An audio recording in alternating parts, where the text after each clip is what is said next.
पंचायतों में बढ़ते प्लास्टिक के कूड़े और पर्यावरण को हो रहे नुकसान को रोकने के लिए प्रधान तैयार करें अपनी कार्य योजना। उपायुक्त ने जिले के सभी पंचायत प्रधानों को भेजा पत्र, कहा सरकार की प्लास्टिक खरीद योजना को लागू किया जाए। 75 रुपए प्रति किलो खरीदा जाता है। पुनः चक्रित न हो सकने वाला प्लास्टिक चंबा। 9 मार्च प्लास्टिक के उपयोग और उसके द्वारा पैदा होने वाले कूड़े का निष्पादन एक गंभीर समस्या के रूप में उभरा है। समस्या के समाधान को लेकर हिमाचल प्रदेश और केंद्र सरकार द्वारा अनेक कदम उठाए जा रहे हैं, लेकिन आम जनमानस में जागरूकता की कमी के चलते अभी भी इस समस्या से पूरी तरह से निजात नहीं मिल पाई है। उपायुक्त बीसी राणा ने जिला के सभी नवनिर्वाचित पंचायत प्रधानों को पत्र भेजकर उनसे अपनी अपनी पंचायतों में प्लास्टिक कचरे के प्रबंधन की दिशा में ठोस कदम उठाने की बात कही है। उन्होंने कहा कि स्वच्छ भारत अभियान, ग्रामीण व शहरी के कार्यान्वयन के साथ नेशनल ग्रीन ट्रिब्यूनल की नियमित निगरानी के अलावा प्रदूषण नियंत्रण बोर्ड द्वारा भी अब स्थानीय निकायों द्वारा लागू नियमों की अनुपालना के लिए औचक निरीक्षण में बढ़ोतरी की जाएगी।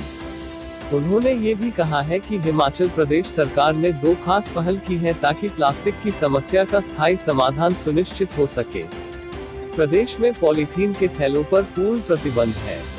सरकार ने 2 अक्टूबर 2019 को और इसके बाद भी प्लास्टिक और थर्मोकोल से बने प्लेट, ग्लास, चम्मच, कटोरी इत्यादि पर पूरी तरह से प्रतिबंध लगाया है।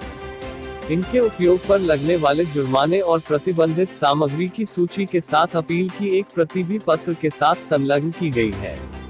उपायुक्त ने पंचायत प्रधान का आह्वान करते हुए कहा है कि अपनी पंचायत में प्लास्टिक का उपयोग न करे और न ही किसी को करने दे।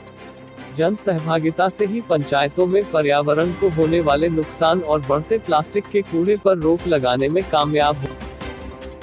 उपायुक्त बीसी राणा ने बताया कि जिले में महात्मा गांधी राष्ट्रीय रोजगार गारंटी अधिनियम के तहत 170 करोड़ रुपयों की राशि चालू वित्त वर्ष के दौरान विभिन्न विकास कार्यों पर व्यय की गई, जबकि अधिनियम के तहत 61,21,000 मानव दिवस भी अर्जित किए।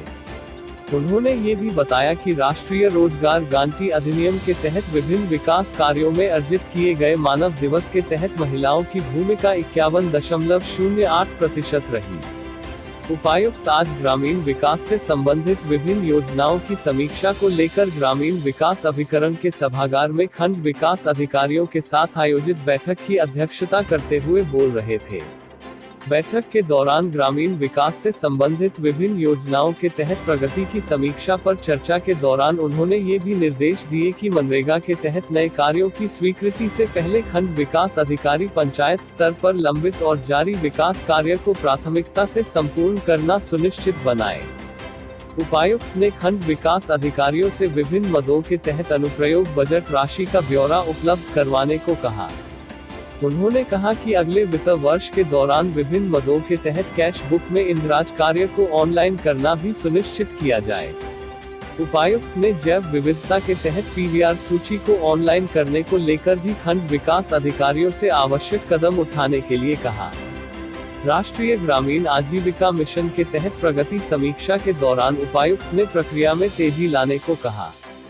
उन्होंने कहा कि विशेषकर महिलाओं में आर्थिक स्वतंत्रता के लिए विभिन्न कार्यों की रूपरेखा तैयार की जाए। उपायुक्त ने कहा कि डेयरी से संबंधित कार्य भी इसमें शामिल किए जाएं।